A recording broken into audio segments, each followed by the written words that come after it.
Buen día. En el día de hoy vamos a hablar del libro El planeta humano, como lo creamos en el Antropoceno. Sus autores son Simon Lewis y Mark Mashley. En el día de hoy vamos a hablar del segundo capítulo del libro El planeta humano, como lo creemos en el Antropoceno. Este está dividido en 4 partes, que son: la primera es cómo dividimos el tiempo geológicamente. La segunda es la vida a través de los géneros.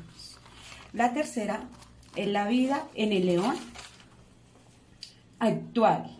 La cuarta es la conciliación de las diferentes narrativas de la antropología. ¿Cómo dividir el tiempo geológico? Durante los últimos 250 años, los geólogos han reconstruido la historia de la Tierra, es decir, la escala del tiempo. Al tener una idea de la Tierra, el archivo geológico está tan lejos, pero para partir de esto debemos saber qué es la geología. Geo es tierra y gia es la ciencia, que estudia la parte interna y externa del globo terrestre. Para empezar a hablar de la geología, debemos de hablar de uno de los actores más importantes de la geología, que es William Smith, nacido en 1979. El padre de la geología inglesa, fue uno de los patrocinadores colectivos de la ciencia. El geólogo William observó el ordenamiento de los diferentes tipos de los fósiles e incluso en lugares muy distintos. Para William Smith existían varias capas de la roca que hacían diferentes sus contextos. El tiempo geológico. Estas se dividen en 5 partes, que es el eón, la era, el periodo, la época y la edad. En el eón vamos a hablar de los funerozoicos. En la era, el mesozoico. En el periodo, los cetracicos. En la época es lo superior y en la edad son los campanianos. Estas se caracterizan principalmente por los eventos en la historia de la Tierra y son periódicamente. Para empezar a hablar de las etapas de la Tierra debemos tener claro 3 conceptos: la era, el periodo y la época. La era es el periodo de los eones, definidos por grandes discordancias que señalaban del inicio distinto a ciclos cronológicos. El segundo es el periodo, que es la división basada en extractos definidos en diversos países. El tercero es la época, división de los periodos superiores, medio e inferior. Para empezar ya a entrar en contexto, debemos tener claro la gráfica que nos muestra dónde está el eón, era, periodo y época. Como podemos evidenciar en la gráfica, eón son los fanerozoicos. En la era tenemos que están divididos en 3 grupos, que es el quintanio, el terciario y el secundario. En él podemos encontrar el cenozoico, el paleozoico y el mesozoico. La vida a través de los eones. La historia se divide en 4 eones. El primero es el Adén, que significa lugar de los muertos o infierno, o el dios de los inframundos. El segundo es el Arcaico, que significa para los griegos lo antiguo o el camino hacia lo nuevo. Este comienza hace 4.000 millones de años. Después se encuentra con la evidencia de la vida temprana. Y para seguir hablando de las eras geológicas debemos tener claro la interpretación de la tabla, es decir, cómo está dividida.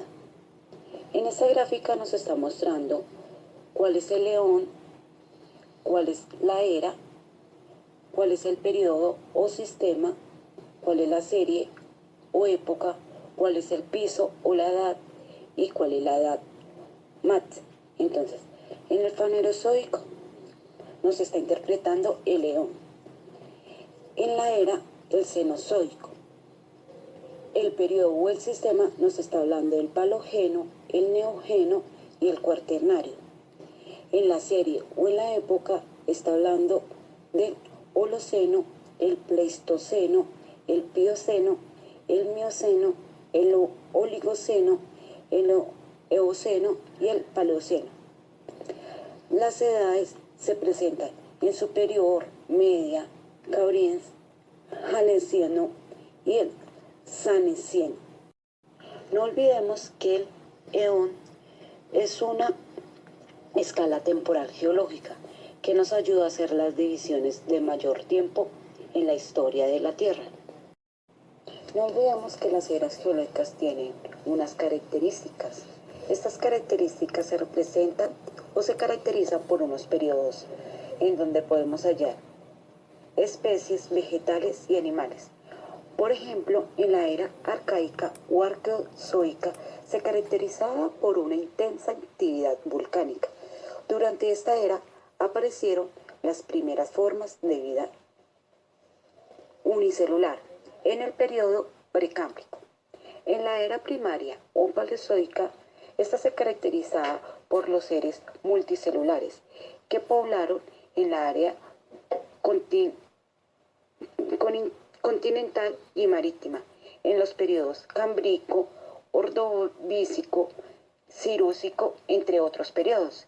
En la era secundaria o mesozoica se caracterizaba por la evolución de la vida, la vegetación y fue abundante la proliferación de los reptiles, como los dinosaurios acuáticos, terrestres y voladores, en los periodos triásicos, jurosaicos y cetrasaicos.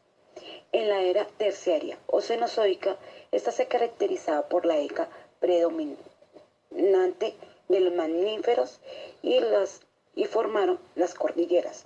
En los periodos Paleoceno, Eoceno, Oligoceno, entre otros periodos. La vida en la era actual.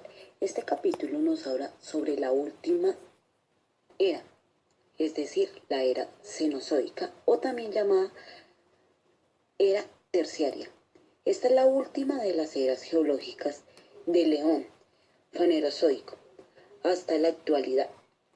Esta se inició aproximadamente 65 millones de años. Su nombre proviene del griego que dice nuevos animales, ya que fue protagonizado de un gran desarrollo por parte de las diversas especies como los mamíferos que abarcan y aparecen en la evolución de las especies humanas. La era cenozoica está dividida en tres periodos: los paleógenos, los neógenos y los cuaternaриos. En este último título del segundo capítulo nos habla de cómo conciliar las diferentes narrativas en el Antropoceno. El Antropoceno es una nueva era geológica que pone el foco en cómo la actividad humana ha influido en el planeta. Es la historia de la Tierra que sigue en diferentes eras geológicas.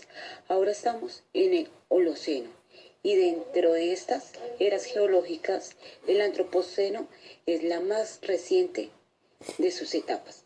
A pesar de que existe un gran consenso entre los científicos, el concepto de Antropoceno todavía no ha sido aprobado por la Unión Internacional de la Ciencia Geológica. El profesor Paul Cruz, Premio Nobel de Química en 1995, acuñó el término a principios del siglo, basándose en el gran impacto del ser humano sobre el proceso global del planeta, sobre todo en la primera revolución industrial. Esta actividad humana ha provocado cambios muy profundos en el planeta, tanto que se considera el Homo sapiens como un factor que afectó la superficie de la Tierra. Como podemos evidenciar en las imágenes, el ser humano es el que ha hecho los cambios sobre la Tierra, donde miramos los puntos negativos que se han transformado en esta era. Y para terminar, dejo esta frase para que entremos en reflexión. La Tierra proviene lo suficiente para saciar las necesidades de cada hombre. Muchas gracias.